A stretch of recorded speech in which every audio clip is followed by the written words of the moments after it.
2 hours 56 minutes की movie and trust me I could not take my eyes off screen. इतना ये masterpiece है cinematic कि अगर आपके डोर स्टेप पे कोई मेहमान, कोई फ़कीर, कोई स्ट्रेंजर आ जाता है, so you have to treat them nicely and kindly, and if you don't do that तो ऑब्वियसली खुदा जो है वो नाराज़ हो जाएंगे और उसके बाद फिर इंसान को सफ़र करना पड़ेगा।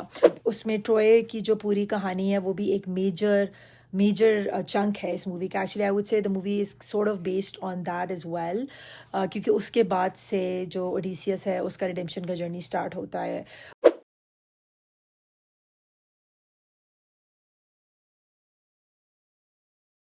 Assalamu alaikum everyone. Guess what? I went and watched Odyssey. Of course, one of the most awaited movie of this year. मैंने बहुत सालों के बाद मैंने बहुत सालों पहले Odyssey पढ़ी थी। होमर की बुक है। It's a poem basically.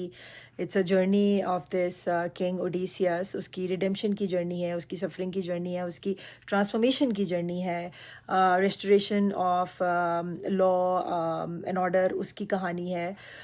तो मुझे तो आई मीन आई गिवन था कि I would love it. Christopher Nolan की मूवी है, उन्होंने डायरेक्ट की है, एंड मैट डेमन ने इसमें ओडिसियस का कैरेक्टर किया है। एना हैथवे ने पेनेलोपी जो कि क्वीन थी, ओडिसियस की वाइफ थी, उसका कैरेक्टर किया है।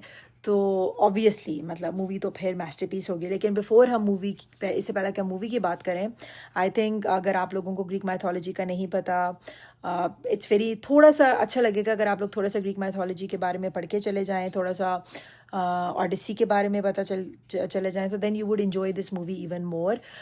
जो ग्रीक माइथोलॉजी में मैं ज़रूर ये बताते चलूँ कि जो जूस गॉड था उनका जो लॉज ऑफ ऑर्डर थे वो बहुत इंपॉर्टेंट समझे जाते थे, और उनकी वायलेशन अगर होती थी तो उसमें फिर उसका जो कॉन्सिक्वेंसेस होते थे उसमें डिस्ट्रक्शन डेफिनेटली फिर उसके बाद होता था, क्योंकि आपने गॉड्स को नाराज़ कर दिया। One of very famous his law of order जो था वो हॉस्पिटैलिटी था, कि अगर आपके डोर स्टेप पे कोई मेहमान, कोई फ़कीर, कोई स्ट्रेंजर आ जाता है, so you have to treat them nicely and kindly, and if you don't do that तो ऑब्वियसली खुदा जो है वो नाराज़ हो जाएंगे और उसके बाद फिर इंसान को सफ़र करना पड़ेगा। और आप देखिए, वैसे आजकल भी हमारे भी यही कहते हैं ना कि खुद जो मेहमान है वो खुदा का रूप होता है। तो उस ज़माने में भी ये समझा जाता था कि बेसिकली जो मेहमान है, जो खुदा है या जो गॉड्स हैं, वो मेहमान के रूप में या स्ट्रेंजर के रूप में या फ़कीर के रूप में आएंगे आपके दरवाजे पर मदद मांगने के लिए। और ये टेस्ट होता है बेसिकली इंसान का, और this is God's way of testing humans, के हम लोग कितना वर्चुअस हैं, कितने नेक हैं, और कितना हम काइंड हैं बेसिकली। तो this movie is also based on that. ये बहुत बड़ा मेजर थीम है थ्रू आउट द मूवी। उसके अलावा ट्रोजन वॉर किसको नहीं याद, हेलेन ऑफ ट्रॉय, ग्रीक्स की जो ट्रॉय में जंग हुई थी, किस तरह वो घोड़े में बैठ के आए, घोड़े के अंदर उन्होंने अपने सोल्जर्स भेजे थे, और रातों रात जो पूरा ट्रॉय सिटी था वो वाज बर्न्ड, और हेलन को फिर वापस ले जाया गया था वहाँ पे स्पार्टा में। तो उसमें ट्रोय की जो पूरी कहानी है वो भी एक मेजर चंक है इस मूवी का। Actually I would say the movie is sort of based on that as well, क्योंकि उसके बाद से जो ओडिसियस है उसका रिडेम्पशन का जर्नी स्टार्ट होता है, और that's where he actually transforms from a very arrogant king to somebody who starts to understand the meaning of life, who starts to understand the God's control, या जो God's के laws हैं उनका, और उसकी जो पेशेंस है फिर वो सामने आते हैं, और कितना उसका ये 10 साल का जर्नी है, कि वो 10 साल के बाद अपने घर वापस जाता है, और इस 10 साल में जो जो चीज़ों से वो गुज़रता है, जो देखता है, और किस तरह उसकी फिर ये ट्रांसफॉर्मेशन होती है। बहुत ज़्यादा इसमें ऑब्वियसली क्योंकि उन्होंने ये ओडिसी पे बेस की है पूरी बुक पे, तो बहुत ज़्यादा इसमें ग्रीक माइथोलॉजिकल कैरेक्टर्स भी हैं, और सो वो बहुत इम्पॉर्टेंट है, और बहुत मज़े के भी हैं। But if you don't know them then you will not really enjoy that, क्योंकि हर कैरेक्टर की जो है उसका एक थीम है, उसकी एक स्टोरी है। So you need to know that before you even go and watch it. अब हम strictly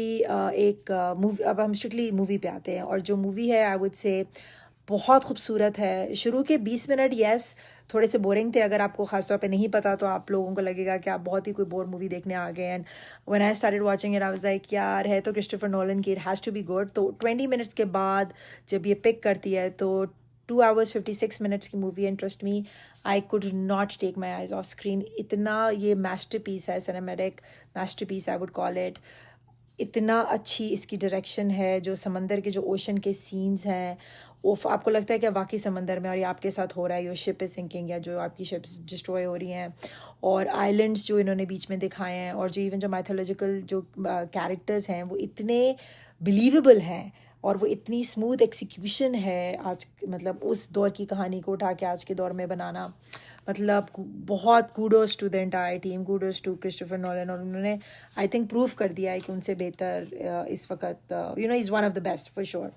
and also same goes with for Matt Damon भी, उनकी एक्टिंग यार, उनकी बॉडी लैंग्वेज, उनके डायलॉग, उनका पॉस्चर, उनका उनका हुलिया बहुत अच्छा था। मतलब like I think this is one of his best performance so far. ज़रूर देखें जाके, आपको बहुत अच्छा लगेगा। ये और at the core of it जो ये कहानी है कि किस तरह जो हमें लगता है कि जब जंगें होती हैं या जो केओस होता है उसके बाद कुछ कुछ अच्छा होता है, ऐसा नहीं होता। And this is what we watch through that also, कि जब ट्रॉय बर्बाद हो गया, जब इन लोगों ने ट्रॉय को जला दिया था ग्रीक्स ने, तो डेफिनेटली उसके बाद जो ओडिसियस है, how he suffered and he realised के जो इतना जुल्म हो गया है, now he had to suffer क्योंकि gods were angry with him. और बेसिकली ट्रॉय की जो, अब ये किसी और भी दिन हम बात करेंगे, ट्रॉय की अपनी भी, जो ट्रॉय के साथ भी जो हुआ था वो भी बेसिकली वो गॉड्स की नाराज़गी की वजह से ही हुआ था, क्योंकि पेरिस हेलन को लेके स्पार्टा से जब भाग के आया था, तो that was also considered violation of God laws, because Helen was somebody else's wife and Paris went as a guest. So there are a lot of underlying themes, लेकिन ये है कि amazing movie है, masterpiece है।